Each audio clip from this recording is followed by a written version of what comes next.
Do you know what time it is? It's supernatural story time. And if you're easily scared, and even if you're not, there's only one thing left to do.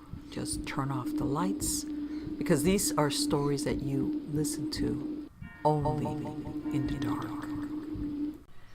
We moved into an apartment on Sackett Street when I was 14 years old. This was in April of 1998. And from the moment we moved in, something was not right. It was an incredibly dark apartment, though we should have been thrilled because it was the first apartment we'd ever had with more than one floor. There were 3 floors, including the basement, and it was nice if you could ignore the feeling of someone standing just behind you or staring at you wherever you went. Within 2 weeks of moving in, I was raped in my own bedroom by a man from the neighborhood.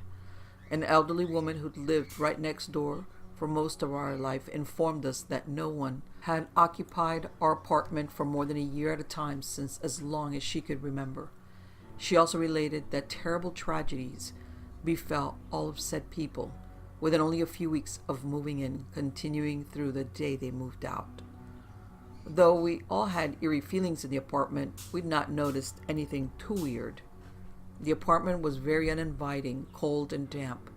We tried to decorate it, warm it up a little, but nothing helped. Another thing was that no matter what we did, we could not get a phone installed. We had the phone company over about 4 times to fix the wires, but no matter what they did, we would get absolutely nothing, not even static. So we were pretty isolated. The entire time we were there, weird things continued to happen. The ceiling above my brother's bed collapsed. The only reason he wasn't hurt is because he got up to use the bathroom. A fire started in my room. The fire department never determined why. If my friend hadn't stopped by and rang my bell, I would have continued sleeping. Within 5 minutes of answering the bell, my neighbor came out screaming that my room was on fire. I ran up and the entire back wall was in flames. I tried to put it out with a blanket, and unbeknownst to me, the door had closed behind me. It went from daylight to dark in 2 minutes, and I started to pass out. Thankfully, my friend ran up and opened the door, carrying me down the stairs, or I would have been literal toast. After that, my neighbor confided in us that strange things have always gone on in my building. In the 30s or 40s, a fire had killed a little boy within a month of the family moving in. And in the 60s, a couple were whacked by the mob because of some insidious affair. There were no records because the church's records had been burnt in a fire, so we couldn't get any more information than what people said. There was other things that happened. A friend of mine coming into my apartment and seeing a little boy in burnt rags staring at her in my bathroom mirror. She ran out crying and refused to set foot in my door again. Another friend who slept over. Note, both friends were not told of our experiences, and awoke in the middle of the night swearing that she saw a woman walk into my room through the door. My brother and I heard children crying and laughing one day downstairs, and when we tried to leave my mother's room, we were locked in, even though there was no lock, for an hour before it finally opened. My mother was downstairs doing the laundry when the lights turned off in the basement, and she felt a cold, scaly hand grab her shoulder. Needless to say, my dad did the laundry after that. Weird smells, sounds, and the feeling that something or someone did not want you there, that something bad was going to happen to you, and that you were not welcome at all. We moved out a year to the day later as soon as we could find a new apartment. We found out some more after that. The people that moved in after us tried to renovate the basement and found the body of a little boy in the wall. They left suddenly one night, not too long after, and never returned. Another couple moved in and left us inexplicably as the last, and so on and so forth to this day. Since then, we met a woman who had gone to my mother's office. She's a nurse that works in a doctor's office because of a nervous condition. My mother noticed the address on her insurance card didn't match the one listed, and the woman explained she had only lived at Sackett Street for a few months and had to leave because her mother had died along with various other tragedies from the first week of moving in. My mother asked if the woman ever noticed anything weird. Well, the woman explained exactly what we had gone through, perhaps the cause of her condition? We are all fine now, happy to be out of there, and we've moved on. We still see our old neighbor once in a while, and she always says the best thing we ever did was move out of that godforsaken house. Needless to say, we agree. We've not been haunted since, and life is good. If there is one thing we learned, I'd say it was to trust your instincts. If you get horrible vibes from a place, don't put it off as folly. It might just save you a whole lot of trouble and heartache. The bed and breakfast. I live in a small town, and there's a huge house in the middle of it. Some lady bought it and set it up as a bed and breakfast for about 10 years, and she lived there with her family. Her husband then got sick and passed away. A couple of years after that, she sold the house. Eventually, a military family bought it. It was the husband, the wife, and they had 3 little boys. One day I noticed the family was outside, and since it's such a small town, I thought I would go over and introduce myself. At any rate, I told them that if they ever needed a babysitter, I would be more than happy to babysit for them. They didn't know anyone else in the town, but eventually the wife, who was my same age, we got to know each other, and we became good friends. So we hung out, and the children got to know me, and we were talking, and one day, while we were talking, we got this really weird feeling. We were at her house, and she told me that the house creeped her out, and she thought it was haunted. It was an old house, and who knows what could have happened in there. Well, her oldest son, who was only 5 at the time, came into the living room where we were sitting, and he said, "Mommy, Ashley, do you hear those screams? Mommy, help that man." His mommy, my friend, her name was Amanda, and now she's getting really scared. And she asks her son what man he was talking about, and he said, "The man at the bottom of the stairs, Mommy. He's on fire. Help him get some water." We were freaked out, and we didn't know what to do. We went to the bottom of the stairs and didn't see a man, of course, so we ignored it. The very next day we were outside relaxing in the backyard, and her oldest came to us again and said, "Mommy, I'm going to go inside and play with the good brothers." We thought he was talking about his 2 younger brothers, so she said, "Okay." He went inside, but we looked up and the other 2 boys were playing in the sandbox. So I went in the house and saw the oldest brother playing in the toy room and talking loud and laughing. I asked him who he was talking to, and he said, "The good brothers, Ashley." I ran out to Amanda and I told her that she needed to come in the house. We got freaked out, so we started researching the house. We looked in the old barn, and there was tons of papers and information on the house. Apparently there was a fire in the hall at the bottom of the stairs, and a man died in flames. We got scared, so we went to the stairs and we pulled back the carpet that was on the floor, and there was a burnt spot. I never had that many chills run through my body. Then the good brother thing seemed like it could have just been the eldest kid's imagination. We didn't think anything of it, but one day we went up to the loft at the top of the house. There are 3 floors on this house. After the attic, there's a little loft with windows where you can look out to the town. We went up there to look around one night, and there was tons of writing on the walls, where people had signed the walls and wrote quotes and things, even writings from way back in the 1890s. We were signing it ourselves, and I looked up, and above my head I saw, "Long live the good brothers." There was no way that the oldest kid had written that. He was only 5 and 3.5 feet tall. We got freaked out and ran downstairs. Also in the house, there was a hallway that they didn't use because it had 2 extra bedrooms they didn't need, so they shut it off. Well, in that hallway is where the washer and dryer were at. I was washing some blankets for her, and I got really creeped out when I walked into the hall. There is one bedroom that is kind of dark and creepy. I went in it before and still felt weird. I usually ran past it if I had to go to the laundry room. Well, I found out about the woman who owned it before. Her husband had died in that room.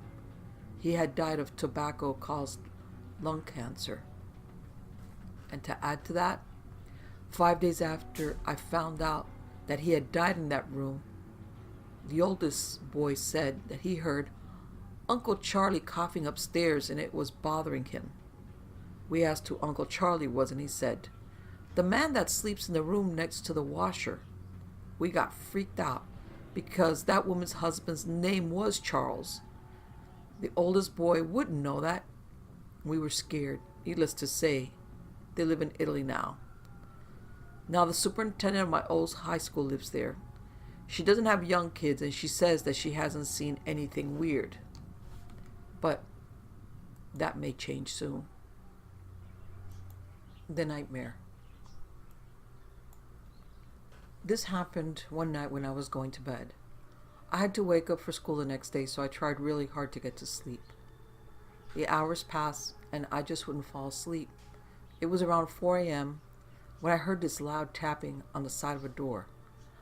I wasn't sure which door. I just knew it wasn't the one that led into my bedroom. I have 2 cats, so I figured it was one of them. But how in the world could a cat do that? So I quietly slid out of bed and walked into the long hallway that stretched down to my dad's room.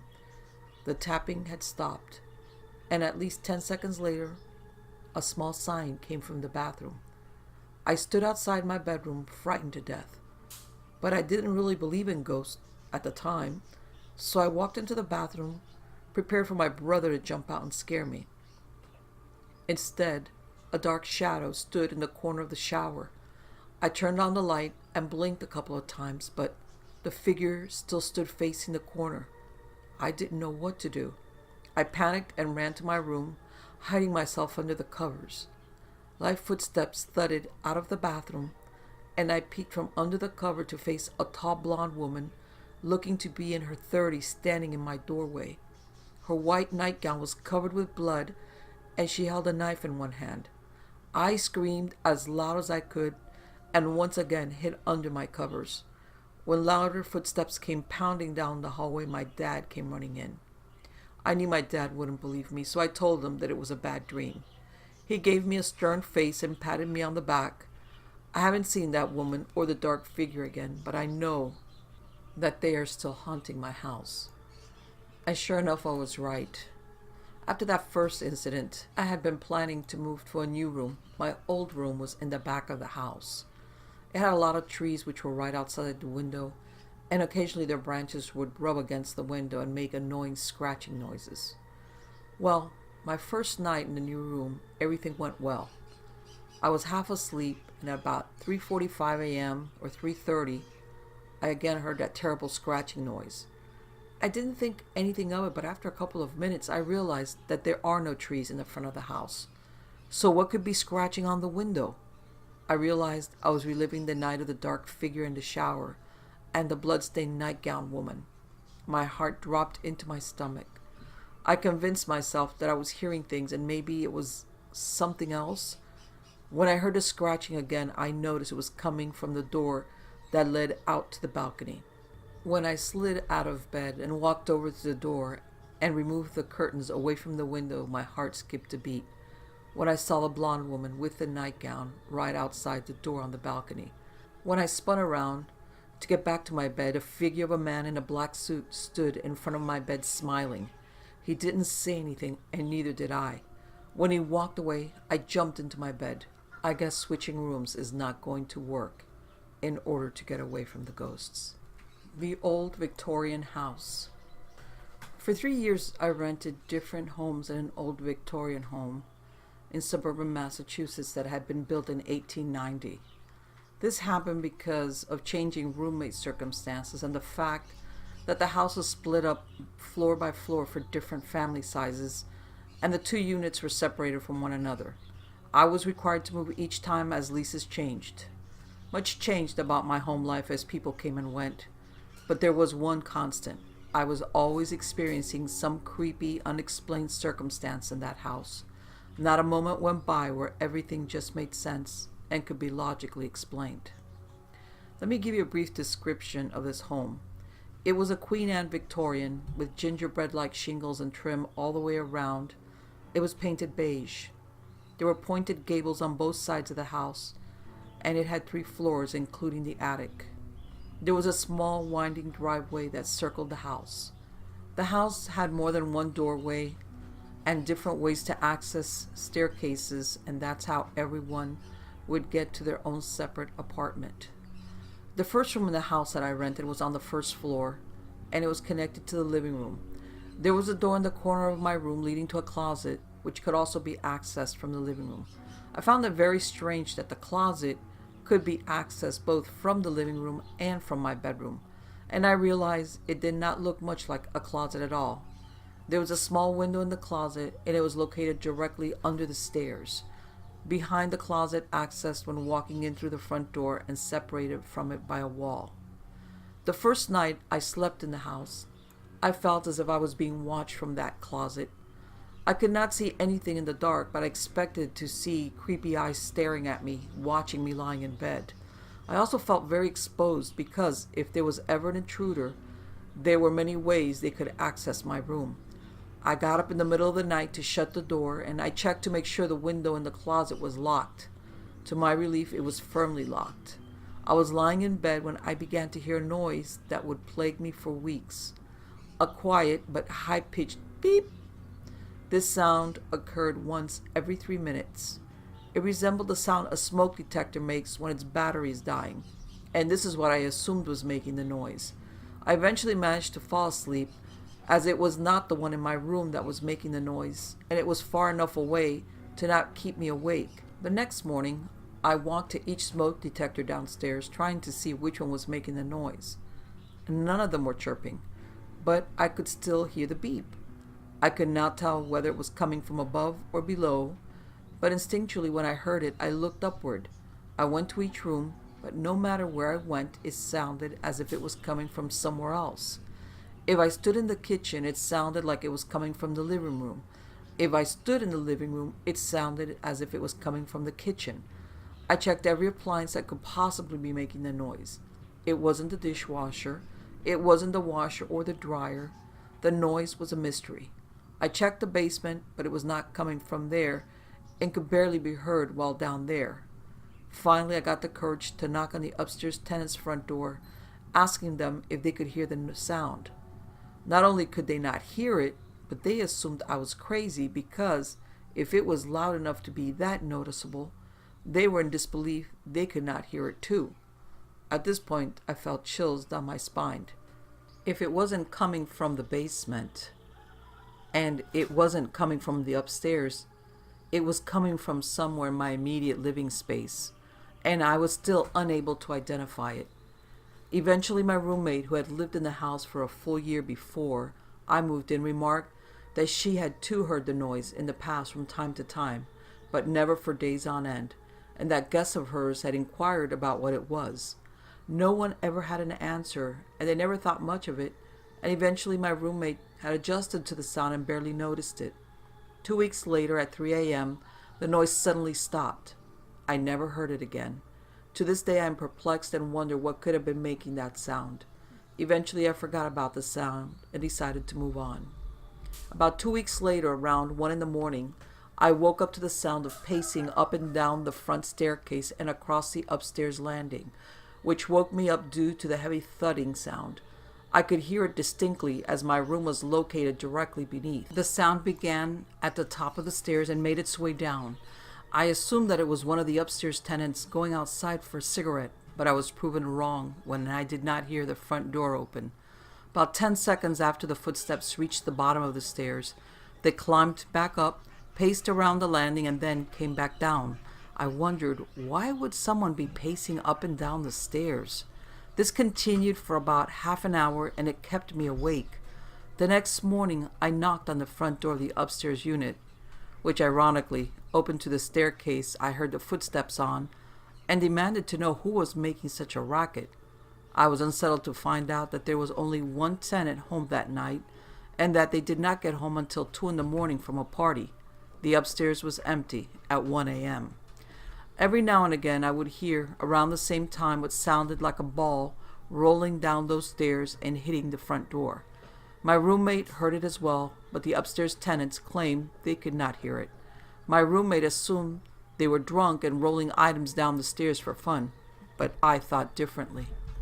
Over the next several months, I could not sleep well because I felt as if there was someone or something staring at me from outside the house. My room jutted out of the side of the house, part of one of the gables, so my bed was surrounded by windows on 3 sides. Out of the window to my left, I could see the side of the house and the outside of the window looking into the closet. I eventually put curtains on each of these windows, and the feeling of being watched subsided. When I began using this closet to store my clothes and suitcases, I noticed the window in the closet was unlocked. I asked my roommate if she had unlocked it. She had not. I distinctly remembered checking to make sure it was locked the first night I stayed in the house. I came to find that if I left the window locked, I would find it unlocked within the next day or two. I eventually got so creeped out that I removed all my belongings from the closet, put my dresser in front of the door connecting the closet to my room, and placed a table against the door connecting the closet to the living room. Not long after, I woke up to the sound of footsteps toward the front of the house. Slow, heavy footsteps that clearly belonged to a man in boots. They sounded as if they began at the front door and ended at the door I had blocked off between my room and the closet. It was impossible, however, for anyone to make this entire trip, for there was a wall separating the 2 closets.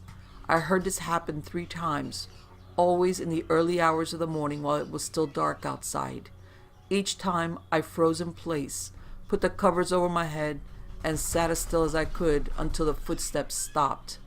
I would later find out that before the separating wall was built between the front staircase and the downstairs, that both of these closets had once formed a continuous hallway from the front door to the living room and to my room, once a dining room. Occasionally during the day, I heard very similar footsteps from the upstairs down the back staircase, but they did not stop at the door leading to the outside, but right behind my refrigerator in the kitchen. Shortly after they stopped, I would hear what sounded like a doorknob turning. There was no door behind the refrigerator to even open, and there was no place opposite that wall to stand to even open a door had there been one. I vaguely remember my landlord stating that the back staircase once faced the opposite direction and led to the downstairs kitchen, but this was changed in the 1950s when the house partitions were formed to make the home for 2 families. I am not religious, but I pray to whichever higher power may exist to allow these strange occurrences to cease. I had reached my limit. From December of that year until my lease ended in May, most occurrences were minor. Items would disappear and turn up in other rooms. Doors I had distinctly remembered leaving open would be shut when I returned to the room. The living room overhead light, which could be turned on via handheld clicker, would not work because the wall switch, which must be in an upward position for the clicker to work, would be found in downward position, but neither myself nor my roommate flicked the switch down. At this point, my roommate began to think I was going mad. She still believed there was a logical explanation for each of these events. However, this would change one night. It was a Friday night in May, the last week of the lease. The upstairs tenants were throwing a wild party, music blasting, feet stomping, and the front door opening and shutting as new guests arrived. Suddenly, I heard a knock on my door. I went to the door, assuming that it was a guest for the party upstairs who had mistakenly knocked on the wrong door. I opened the door to see a pale-faced boy around my age standing there asking where his brother was in a deep, dazed voice. I still assumed he meant to knock on the other door and assumed his brother was a party guest. I began to tell him that the door to the upstairs was the next one, but he shoved past me and into my apartment, stating that his brother lived in my apartment and that I was hiding him. He ran through my roommate's room, through the living room, and into the kitchen. I ran after him, demanding an explanation, shaken up and grabbing my pepper spray from my bag and my phone to begin dialing 911. When I reached the kitchen, there was no one there. I ran outside to my car, locked the car doors, and dialed the police, explaining that there was an intruder hiding somewhere in my house. When the police showed up, they searched every possible space in the apartment. They even checked the blocked-off closet. But he could not have been in there because the furniture I had placed in front of the doors was undisturbed, and it would have been impossible to reposition it from inside the closet. There was no one to be found anywhere in the apartment. They assumed that he had run out of the house when he heard the police sirens. But this could not have been possible. From my car, I would have seen him exit through either of the doors, and the police found that all but one of the windows were locked. All of the windows except the one in the closet. As I stated before, eventually I decided to move to a different part of this old house, and it was upstairs. I had been up there once before during the previous year, but it wasn't until I began moving my belongings that I noticed the upstairs had a completely different vibe. The front stairwell, which went back up about 10 stairs, stopped at a small landing, and then veered left with another 4 stairs.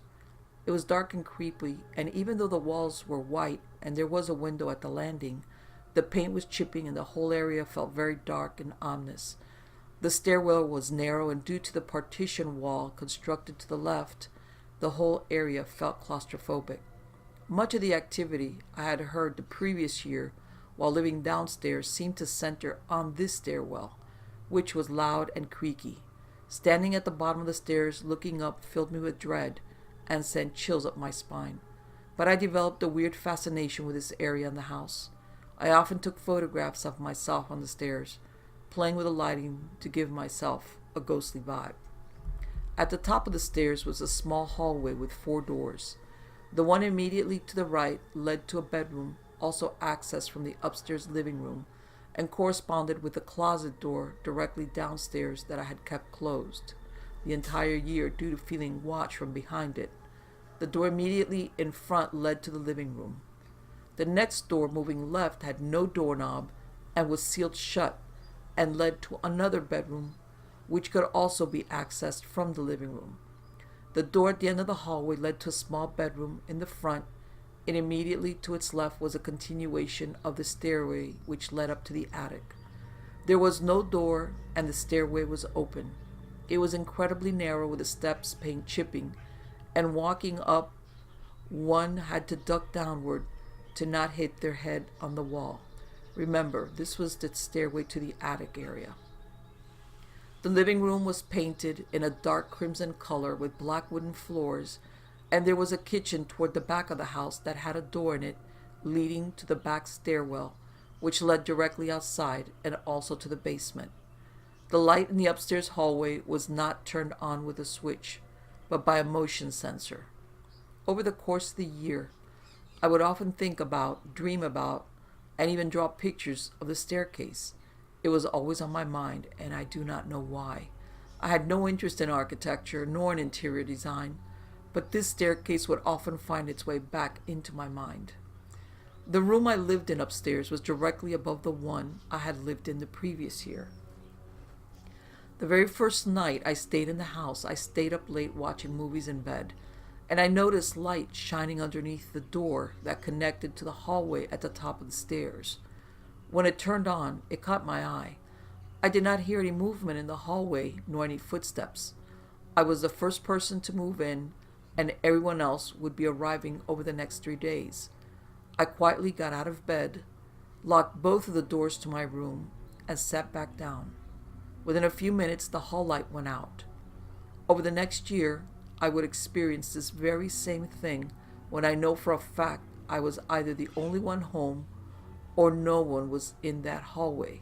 Remember, the light in the hallway would only be turned on by a motion sensor. I would often be sitting in the living room talking to my roommates, and suddenly the hall light would turn on, activated by the motion detector. It would always puzzle and startle all of us, but everyone else turned a blind eye to it, convinced it was an issue with the wiring or with the motion detector itself. The door would be open to the hallway, and we could not see nor hear anyone there. This continued periodically for the whole year. I worked a late night shift in the game room on the college campus I attended, and coming home at midnight, opening the front door, I would often feel dread climbing the stairs at night. I felt as if something I could not see was standing at the top of the stairs, ready to stick its head around the corner and jump out at me, or was glaring at me. I never could physically see anything there. When I reached the landing, I often felt the energy move toward the portion of the stairs leading to the attic and felt a temperature drop. My roommates attributed it to there being a window right there, but I know it was not that. Other nights, just as I heard from downstairs, I would hear footsteps pacing up and down the stairs, followed by a sound that resembled a ball being dropped from the top stair, bouncing to the bottom, hitting the front door, and trailing off as it came to the end of its bouncing. My other roommates heard these noises and assumed they were me going outside for a cigarette every half hour. I would not have dared get out of bed with these noises occurring. Between the kitchen and the living room was a small hallway that had 2 doors. One was a bathroom, and the other opened to another small staircase, also leading to the attic. Late at night, I would go to the bathroom and distinctly remember this door to the attic being shut, but upon exiting the bathroom, it would be slightly cracked. I would never open or look behind it. I would simply shut the door and run back to my room. Despite heat rising, I often felt chills when the door was cracked. A few instances while in the bathroom, I would hear this doorknob turning followed by the creaky sound of the door opening, but no footsteps from any direction. The hall upstairs had a very distinct smell that I cannot describe and have never smelled anything similar. If you can imagine a weird mixture of cedar, expired milk, and mildew, that is the best I can describe it. This smell was strongest in the kitchen and on the back stairwell. That back stairwell scared me even more than the front one.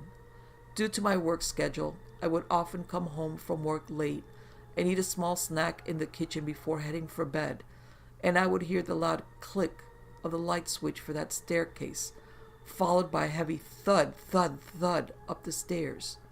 I never heard the door open from the outside, so I knew it was not my roommate coming home. The footsteps radiated across the kitchen, and I could feel the vibration on the floor. When this happened, I would turn off the kitchen light, hide in the hallway, and watch. The door would slowly creak open, but nothing entered the kitchen, and the footsteps did not continue forward. I snuck back to my room and locked the door, and would not get up again for any reason. To make matters worse, the washing machine was at the top of the back stairs on a landing, so I absolutely dreaded doing laundry. I refused to go on that staircase at night. The walls and floors in that area were a sickly dark green color, and the light was very dim, so every time I would be doing laundry with my back to the stairs, I felt as if something was going to jump out and grab me. I never felt alone when I was there. About halfway through my lease, the light in that stairway simply stopped working. At first, we tried replacing the bulbs, but it was not this. It turned out that for 5 of us living there, the light switch simply would not work. It only worked for one roommate, and only that one person, and not when anyone else was watching them use it. After that roommate moved out halfway through the lease and sublet his room to someone else, that light switch never worked for anyone else. We called an electrician, and they could not determine from looking at the wiring that there would have been any issue with the switch. There was nothing more dreadful to me than doing my laundry in the dark. While all of my roommates heard these same noises, they sought alternative explanations. My feeling of being watched they attributed to paranoia. The noises in the staircases they believed were one of the other roommates coming or going to either retrieve items from their car or to smoke cigarettes, even though everyone insisted that they did not make the noises and were not going outside. No one, at least yet, admitted to having any experiences. One roommate, though, would be the first and only one to actually admit to seeing an entity in the house. One day I was sitting in my room reading, and I heard pounding on a door. It sounded as if it was coming from the back door at the bottom of the back staircase, but I looked out my window and saw no one there. It was coming from the basement. I mustered up my courage and ran down the back staircase to hear my roommate's voice from behind yelling, "Let me out! Let me out!" I would then find out that this roommate tripped the circuit breaker with his space heater and went down the back staircase to the basement to turn the breaker back on. I had never been in the basement, but this roommate said that the door would not open for a good several minutes and the knob was jammed. After much struggle, the basement door opened and the light was already on. While downstairs, he said he too felt as if there was something watching him, but he could not see anything at first. He said he felt as if in each corner of the basement was someone standing there glaring with eyes in all different directions centered right on him. Eventually he found the breaker and flipped it back on, but the basement light itself went out. The only light was from the top of the stairs, where there was a small amount of light being let in from the window on top of the door. All of a sudden, something dark and black flashed past the top of the stairs, and the basement door slammed shut, trapping him inside. That is when I heard him shouting and banging on the door. That day, he too admitted to hearing strange noises in the house, including ones I did not hear. He said that while he was sleeping, he would often be awoken up at 3 a.m. by footsteps coming down from the attic, followed by the light turning on in the front hallway. The footsteps would stop outside the boarded-up door, which would crack open, followed by a blinding flash of white light on the room that would still be felt for the next several minutes after he closed his eyes. He compared the sensation to how it feels to be punched in the face, only without the physical pain of being hit. When he was finally able to regain composure, the door would be sealed shut again and could not be opened, and it would be as if nothing had happened. I insisted this was not possible because the door was actually sealed shut and there was no doorknob, but he insisted that this happened on odd-numbered days, like Monday, Wednesday, Friday, except for Sunday. Later that week, he asked me a question which freaked me out. Why do you go out for cigarettes at night only on the even-numbered days of the week, Tuesday, Thursday, and Saturday, and why always at 3 a.m.? I insisted I absolutely did not get out of bed unless I needed to use the bathroom, and that I did not even work on all of those days, so he definitely did not hear me coming home. He insists that he would hear the door open that connected my room to the front hallway, which I insisted I had always kept locked, followed by slow footsteps down the stairs, out the front door, and then back up about 10 minutes later and back into my room. I insisted this could not be because I would have heard my door opening. It creaked very loudly. On days I stayed up or was awake at 3, I did not hear this. We discussed it often, and whichever time I was awake in the early a.m., he would insist he heard it at different times. When I know I was sleeping, I began to notice that the chair blocking that door would shift in position each morning as if it had been moved. In response, I ended up blocking off the door with one of my dressers, which would have prevented it from being opened. As a response, my roommate claims the footsteps would now stop at the living room door and into the living room and head off toward the kitchen and dissipate. In the last few months of living upstairs, the activity intensified. Items would turn up in places that made no sense for them to be found. I would often be the last person to go into the kitchen at night, but the next morning the refrigerator would be open and perishable items such as fruit, ice cream, or dairy would be left on the kitchen counter and would be either melted or no longer able to be eaten. The laundry machine would stop halfway through its cycles and would be unplugged. There were yellow streaks in the bathtub that would be there no matter how many times we washed them off. There was constant bickering between roommates about who was causing these things, and no one took responsibility. The worst occurrence of this type was when I woke up in the morning, the only person who stayed in the house that night, and walked past the stove and felt heat. The stove was left on, with an open flame. It is truly a miracle that the house did not catch fire. The final occurrence happened on my last day of the lease.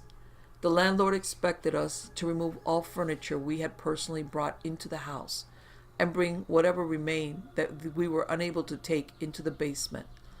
I had never been in the basement and truly did not want to go. I refused to go alone. I went into the basement with 2 roommates. It was truly a creepy place. There were old doors piled up against the wall, which had obviously been in the house before, but had been removed, explaining why there was a number of doorways that did not have a door. There was dust everywhere and old newspapers thrown about on the ground.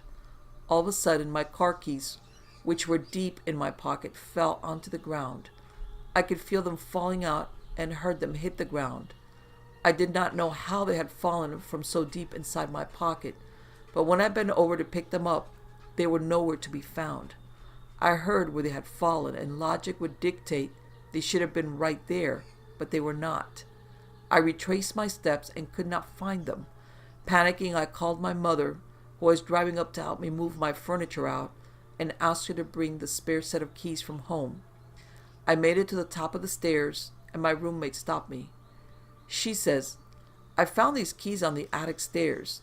I almost tripped on them and fell down the stairs. Do you know who these belong to?" Sure enough, there were my keys. To this day, I still do not know how they got there. She reprimanded me for leaving them there, demanded to know why I was even trying to go upstairs to her room, and stormed off in a huff. As the last of my furniture was moved out, I stood at the bottom of the stairs and looked up, almost getting one last look at the area of the house which had caused me both fascination and grief. The door to my bedroom, which I had left shut all year and blocked off, was slightly cracked open, and I could see a sliver of my room from downstairs. Despite all the energy, I was going to miss the upstairs of the house. I even came to believe all of the spirits living there were benign and simply going about their old lives as if they did not even realize they had passed. My mother was looking up the stairs and suddenly said, "There must be a draft. The door upstairs blew shut on its own." I had turned away just before and did not see it, but I believe her. And I know it was not a draft.